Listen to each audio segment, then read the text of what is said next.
നമസ്കാരം. സോഡിയാക് മീഡിയയിലേക്ക് എല്ലാ പ്രേക്ഷകർക്കും സ്വാഗതം. 2026 ജൂൺ മാസത്തെ രോഹിണി നക്ഷത്രക്കാരുടെ നക്ഷത്രഫലമൊന്ന് പരിശോധിച്ച് നോക്കാം. രോഹിണി നക്ഷത്രം എന്ന് പറയുമ്പോൾ ഇടവക്കൂറാണ്. ഇടവക്കൂറുകാർക്ക് 2ാം ഭാവത്തിൽ നിന്നിരുന്ന വ്യാഴം 1-ാം തീയതി 3ാം ഭാവത്തിലേക്ക് പോയിട്ടുണ്ട്. അപ്പോൾ ഇത്തിരി വ്യാഴപ്പഴവ് തുടങ്ങിയിട്ടുണ്ട്.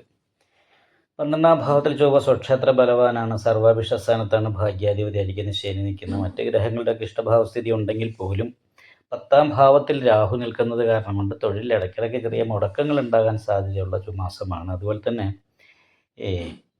10ൽ നിൽക്കുന്ന രാഹു 4ാം ഭാവത്തിലെ കേതു എല്ലാ ഗ്രഹങ്ങളെയും ഒരു ഭാഗത്താണ് ബന്ധിച്ചിരിക്കുന്നത്. ചെറിയ കാളസർപ്പയോഗത്തിൻ്റെതായിരിക്കുന്ന വിഷമം പ്രശ്നമുള്ളത് കാരണം കൊണ്ട് ഒരു പരിധിവരെ കുറച്ചൊന്നങ്ങോട്ട് ഉയരുമ്പോഴത്തേക്കും പെട്ടെന്നൊരു ബ്ലോക്ക് വരുന്ന ഒരവസ്ഥ ഉണ്ടാകാൻ സാധ്യതയുണ്ട്.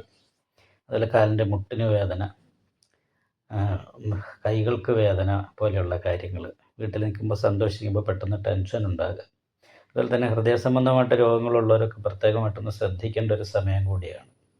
അതിന് ലഗ്നാധിപതിയായിരിക്കുന്ന വ്യാഴം ശുക്രനോട് ചേർന്നാണ്. ഗുരുശുക്ര യോഗമുള്ളത് കാരണം കൊണ്ട് തന്നെ ദിവ്യതാരോ മഹാദനി ധർമ്മസ്ഥിത പ്രമാണജ്ഞ വിദ്യാ ജീവിതി ജയതെന്ന വിദ്യ കൊണ്ട് ജീവിക്കാനായിട്ട് സാധിക്കും.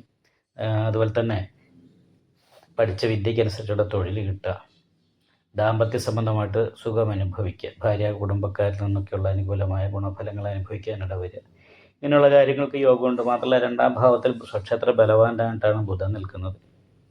അപ്പോൾ ആ ബുധൻ്റെ മാറ്റം മാസം അവസാനമേ വരുള്ളൂ. അപ്പോൾ അത് കാരണം കൊണ്ട് ഈ മാസത്തിൽ മൊത്തത്തിൽ ബുധൻ 2ൽ ബലവാനായി നിൽക്കുന്നുണ്ട്. സാമ്പത്തികമായ കാര്യത്തിൽ അനുകൂലാവസ്ഥയാണ്. വിദ്യാർത്ഥികൾക്ക് നല്ല ഇതാണ്. കാരണം എന്നാൽ 5ാം ഭാവാധിപതിയായിരിക്കുന്ന ബുദ്ധികാരകനായിരിക്കുന്ന ബുധൻ 2ൽ നിൽക്കുന്നതുകൊണ്ട് പഠനകാര്യത്തിലൊക്കെ വളരെ പെട്ടെന്ന് കാര്യങ്ങൾ ക്യാച്ച് ചെയ്യാനൊക്കെ സാധിക്കും. ഇഷ്ടമുള്ള സ്ഥലത്ത് പഠിക്കാനായിട്ട് സാധിക്കുക, പഠിക്കുന്ന സ്ഥലത്ത് സുഹൃത്തുക്കളുമായിട്ടൊക്കെ എൻജോയ് ചെയ്യാനായിട്ട് സാധിക്കുക. അങ്ങനെ മൊത്തത്തിൽ നോക്കുന്ന സമയത്ത് വിദ്യാർത്ഥികൾക്ക് വളരെ അനുകൂലമായിരിക്കുന്ന സമയമാണ്.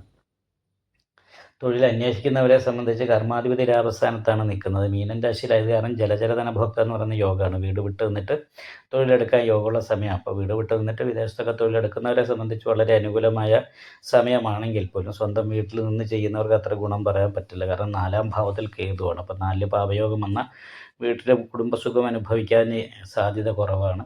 അപ്പോൾ വീട് വിട്ട് നിൽക്കുന്നവർക്കാണ് അനുകൂലമായിരിക്കുന്ന ഗുണഫലങ്ങൾ എന്ന് വേണമെങ്കിൽ പറയാം. പിന്നെ എന്തെങ്കിലും ശാരീരികമായിട്ടുള്ള അസ്വസ്ഥ കാര്യങ്ങളൊക്കെ ഉണ്ടായിക്കൊണ്ടിരിക്കാനുള്ള സാധ്യതയുണ്ട്. അപ്പോൾ നല്ല പരിഹാരങ്ങൾ ചെയ്യാന്നുള്ളതാണ് ഈ സമയത്ത് പ്രധാനമായിട്ട് ശ്രദ്ധിക്കേണ്ടത്. ഒന്ന് കാളസർപ്പയോഗം ആയതുകൊണ്ട് രാഹുപൂജ ചെയ്യാനായിട്ട് മറക്കരുത്. അതേപോലെ തന്നെ നവഗ്രഹ പൂജ ചെയ്യുന്ന ക്ഷേത്രത്തിൽ രാഹുപൂജയും കേതു പൂജയും ചെയ്യാനായിട്ട് പ്രത്യേകം ശ്രദ്ധിക്കുക.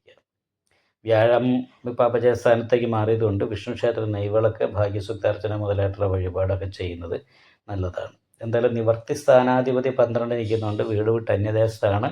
ഈ സമയത്ത് ഈ മാസത്തിൽ രോഹിണി നക്ഷത്രക്കാർക്ക് ഗുണഫലങ്ങൾ അനുകൂലാവസ്ഥയൊക്കെ കാണുന്നത്. വീട്ടിൽ നിൽക്കുമ്പോൾ ചെറിയ പ്രശ്നങ്ങളുണ്ട് എന്ന് പറയുന്ന ഒരവസ്ഥ. 4ാം ഭാവാധിപതിയായിരിക്കുന്ന സൂര്യൻ ലഗ്നത്തിൽ തന്നെയാണ്. ദേഷ്യം, എടുത്തിയാട്ടം പോലെയുള്ള കാര്യങ്ങൾ, പെട്ടെന്ന് കാര്യങ്ങൾ തീരുമാനിക്കുക, തലവേദന ഉണ്ടാകുക, അപ്പോൾ ഇങ്ങനെയുള്ള കാര്യങ്ങൾക്കും കൂടി യോഗമുണ്ട്. അപ്പോൾ ശിവക്ഷേത്രത്തിൽ ശംഖാഭിഷേകം, നെയ്വിളക്ക്, ഭാഗ്യസുക്താർച്ചന മുതലായിട്ടുള്ള വഴിപാട് കൂടി ചെയ്തിട്ട് നന്നായിട്ട് പ്രാർത്ഥിച്ചാൽ വലിയ ദോഷമില്ലാതെ അനുകൂലമായ ഗുണഫലം അനുഭവിക്കാനായിട്ട് ഈ മാസത്തിൽ രോഹിണി നക്ഷത്രക്കാർക്ക് സാധിക്കുന്നതാണ്. നിങ്ങൾക്ക് ഈ വീഡിയോ ഇഷ്ടപ്പെട്ടാൽ ലൈക്ക് ചെയ്യുക, നിങ്ങളുടെ അഭിപ്രായങ്ങൾ കമൻറ്റ് ചെയ്യാം.